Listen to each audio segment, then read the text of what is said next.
Le premier passage qui m'avait marqué, c'est quand tu parles, quand tu étais à la Banque mondiale, Ouais, l'anecdote, tu sais, où tes collègues sont moqués. ouais.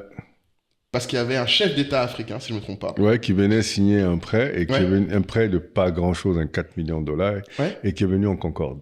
En Concorde. Donc, affréter le Concorde, c'était même plus cher que le prêt qu'il venait signer. Oh, Seigneur. Et qu'il y avait plein de... Et c'était pour censé être des trucs pour aider les femmes ou un truc comme ça, c'est ça. Et je me suis... Et c'est pourquoi je me suis toujours posé la question. Je me suis dit, bon, quel est le problème en réalité des Africains?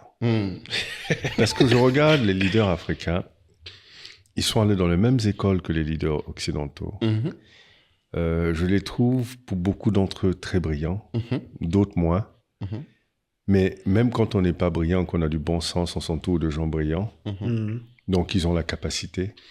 Mais pourquoi ils se comportent comme des gens inférieurs? Mais c'est ça le sujet, hein, dans ton... C'est que tu le sens. Comment et pourquoi ils se comportent comme des gens inférieurs, complexés?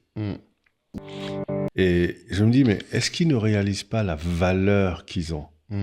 Les pays d'où ils viennent, la richesse de ces pays, en êtres humains, en ressources. Comment on peut se mettre dans une situation de faiblesse pendant qu'on est fort? Et j'avoue que je suis assez choqué quand je vois le comportement de certains chefs d'État vis-à-vis de leurs citoyens dans leur pays. Et quand ils arrivent dans d'autres pays, tu te demandes, est-ce que c'est la même personne? C'est pas la même personne. Voilà. Sérieux? Et je me pose des questions. Et très honnêtement, je pense qu'il est extrêmement important qu'il y ait un vrai travail de mémoire sur les pays qui soit fait avec nos leaders. Ouais. Il est extrêmement important qu'il y ait une autre dynamique politique qui se crée dans nos pays, et avec les jeunes qui sont de plus en plus décomplexés. Et vous allez regarder tous les pays où les leaders sont décomplexés, ils sont très respectés.